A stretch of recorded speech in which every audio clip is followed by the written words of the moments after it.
Performance से आपका calibre का टेस्टिंग नहीं होता। वो तो किसी को भी चांस मिल जाता है, प्लेटफॉर्म मिल जाता है तो कूद लेता है। How did you handle failure? How did you handle a setback? How did you handle a fall in your life?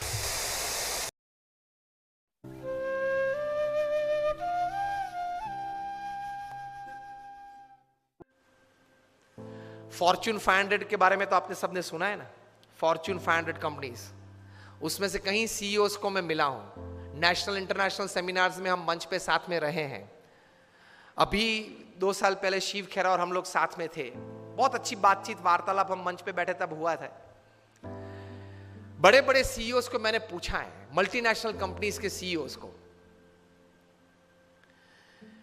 कि the person to whom you are paying more than 10 crore rupees per annum in salary, what do you ask them in their interviews? तो एक बड़े multinational company के CEO ने मुझे पूछा था कि Swami, this is the first time I am asked this. कभी हमने ये नहीं सोचा था। मैंने बोला कि क्योंकि कहीं एग्जीक्यूटिव्स हैं, उनकी एनुअल तनख्वाह है 50 करोड़ 100 करोड़। मैं जागृत अवस्था में बोल रहा हूं। ये बहुत बड़ी सॉफ्टवेयर बनाने वाली कंपनी है, ऑरेकल कंपनी है। आप नेट पे जाके ऑरेकल खोलना, एलिसन नाम डालना और उनकी तनख्वाह आप देखना। पिछले 5 साल की उनकी एवरेज तनख्वाह है $400 million per year. Silence. $400 million, $1 million मतलब 65 करोड़ गिन लो, चलो राउंड फिगर 70 करोड़ गिन लो। $1 million is, that is $10 lakh is 7 crore rupees. So 400 million is 2800 crore rupees per annum salary. अब देख लेना, मैं नाम देता हूं, Ellison, ELLISON, he is the CEO of Oracle. आप नाम देख लेना। अभी परसों ही आपने सुना होगा सुंदर पिचाई का, गूगल के सीईओ, पर डे की salary 3.5 crore. Last year financial year की पूरी सैलरी उनकी 1285 करोड़ थी। टू बी एग्जैक्ट 1285.5 करोड़, मतलब रोज की तनख्वाह 3.5 करोड़ की। सुंदर पिचाई, गूगल के सीईओ, आप देख लेना। मैंने इनको पूछा, इनकी एमएनसी की टर्नओवर थी 2.5 लाख करोड़ की। हम दिल्ली में एक फंक्शन में साथ में थे, मंच पे बैठे थे। मैंने उनको पूछा कि दोज एग्जीक्यूटिव्स हुम यू पे मोर देन 10 करोड़ और 25 करोड़, उनको इंटरव्यू में आप पूछते क्या हो? क्योंकि उनके पास डिग्रीज तो एक्स्ट्रा ऑर्डिनरी है। He is a double MBA from LSE और हार्वर्ड। एकेडमिक्स तो पूछना नहीं है। इतनी बड़ी तनख्वाह देते हो तो वो 10-15 साल का अनुभव तो है उसको। 10-15 साल में उसने 50,000 करोड़ 1 लाख करोड़ मैनेज किए हैं, हर साल टर्नओवर किया है। ऐसी कंपनीज में ही बड़ी बड़ी पोजीशंस में वे रहे हैं। तो उनको नेटवर्किंग में पूछना नहीं है, एडमिनिस्ट्रेशन में पूछना नहीं है, HR में पूछना नहीं है, मैनेजमेंट में पूछना नहीं है, ग्रोथ के बारे में आपकी क्या सोच है वो पूछना नहीं है। आप पूछते क्या हो उनको इंटरव्यू में? उन्होंने मुझे एक बहुत अच्छी बात बताई कि स्वामी जी, इन कक्षा के लोगों को, जिनको हम ये प्रकार की देते हैं, उनको इंटरव्यू में एक ही प्रश्न पूछते। I was like very surprised. मैंने बोला एक ही प्रश्न पूछते हो? कहाँ? और उनका उत्तर वे 20-25 मिनट तक देते हैं, तभी उत्तर पूरा बनता है। That was more surprising. I said what do you ask? He said हम एक ही प्रश्न पूछते और ये पूछते हैं, describe a big failure in your life and how did you handle it? प्रश्न क्या पूछते हैं इन कक्षा के लोगों को? Describe a big failure in your life. आपके परफॉर्मेंस के बारे में हमें कुछ पूछना नहीं है कि मैं पहली कंपनी में था, वहां 200% सेल बढ़ा दिया, दूसरी कंपनी में था, वहां 500% ग्रोथ कर दिया। वो हमें नहीं सुनना है।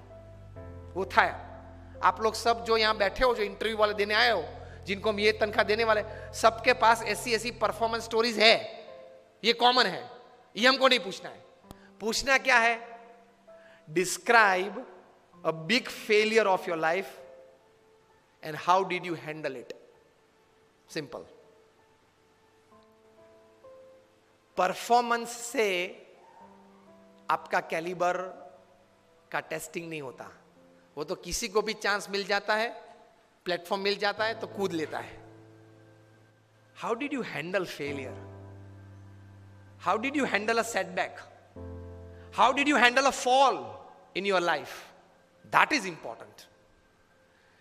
क्योंकि अब रूटीन में जब हमारी अगर हमने आपको हायर कर लिया, रूटीन में हमारी कंपनी चलती होगी, तो आप तो अच्छा परफॉर्मेंस दिखाने नहीं वाले हो. लेकिन कंपनी में अगर बड़ी आफत आ गई तो आप क्या करोगे वो बताओ.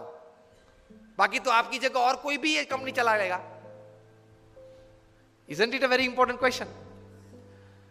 उसमें वो मल्टीनेशनल कंपनी के सीईओ ने मुझे बताया कि स्वामी, इसके उत्तर में उसको 20-25 मिनट हम देते हैं और उसमें भी हम ये जांच करते हैं कि किस प्रकार के विचार और प्रैक्टिसेस उसने अप्लाई किए, वो साइड में रखते हैं. किस प्रकार के एटीट्यूड्स उसने उस वक्त रखे, उस पे हम गौर रखते हैं. What we see in his answer is not what he thought during failure, not practicals what he applied to come out of that failure. What we see is what type of attitude he kept when he was a failure, when he met failure in his life. तो महान लोग ये परिस्थिति में इस प्रकार के attitudes रखते हैं. That is the greatness of life. How do you handle failures? Failure handle में सिर्फ आपका एटीट्यूड, एक ही शस्त्र आपके पास रहता है. हाँ, ऐसी परिस्थितियां जीवन में आएगी जब आपके मोबाइल नंबर में 400 फोन होंगे, किसको फोन करूं वो तकलीफ में आ जाएंगे आप. Even if you are the Sahara of thousands of homes, when you are lying बेसहारा in तिहार for 4 years, किसको फोन करूं?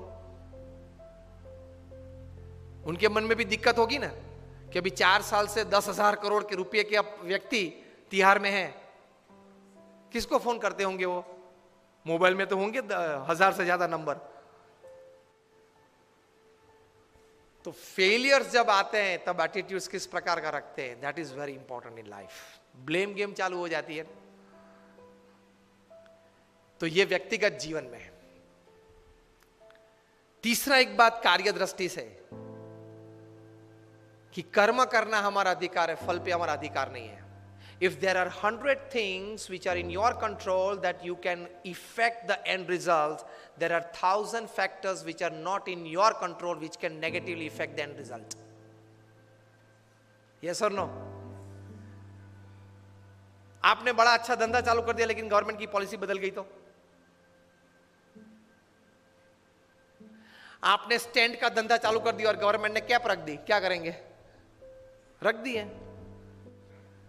मतलब there are thousands of factors which are not in your control which can actually affect the end result. इसलिए श्रीमद् भगवत गीता में भगवान श्री कृष्ण ने लिखा है कि you do your job in the best knowledge and the best practices that you have. End result, Lord Krishna says, I will decide. आपके पूर्व के जो कर्म हैं, आपने जिस भावना से वो कर्म किया है, जिस स्वार्थ से वो कर्म किया है, जिस एक दोनों को धक्का मार के आगे निकल गए हो, वो सब भी गिनती में तो लेना पड़ेगा ना. वो सब वो हिसाब से फाइनल रिजल्ट आता है. अगर ये बात को समझ ले तो आप कभी डिप्रेशन में नहीं आओगे, कभी स्लीपिंग पिल की आपको जरूरत नहीं पड़ेगी.